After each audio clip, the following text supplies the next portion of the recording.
Bonsoir à tous, soyez les bienvenus sur le plateau de 100% Mag. Nous sommes le mardi 24 janvier et on va accueillir tout de suite pour démarrer cette émission Jean-Philippe Doux, quelle surprise. Bonsoir Estelle, bonsoir à tous. Bravo à The Artist, 5 nominations aujourd'hui pour les Oscars. Bientôt des Français stars parmi les stars. Et on commence quand même avec une star bien française, un bébé, c'est le bébé Cadom 2012 et cette année c'est une fille. Elle s'appelle Zoé. Bien, ça change. Regardez, elle est à côté de moi, là, dans les bras de sa maman Gwendoline. Elle a été élue ce matin à Paris parmi les 12 bébés élus chaque mois depuis un an. Elle avait été sélectionnée, elle, en mai dernier parmi plus de 2000 candidats. Et elle a su charmer le jury, dont Sylvie Tellier, la directrice de Miss France, quand même. Dans le jury également, Maurice Aubréjean. Alors, Maurice Aubréjean, c'est cet écrivain de 87 ans que vous voyez à droite de l'écran.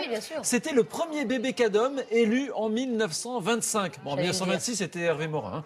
La marque de la première savonnette vendue en masse en France au début du XXe siècle avait créé ce concours de beauté qui est devenu depuis une institution. Bravo à Zoé, donc. Alors, l'enfance, c'est des joies comme celle de Zoé, mais ce sont aussi des difficultés parfois, dont le harcèlement à l'école. Un vrai fléau en France, à tel point que le ministère de l'Éducation nationale lance aujourd'hui une grande campagne sur Internet et à la télévision avec 3 films qui présentent des scènes très réalistes de harcèlement entre élèves. Objectif, lever le tabou sur ce fléau donc, qui peut entraîner perte de confiance, troubles psychologiques, dépression et conduite suicidaire.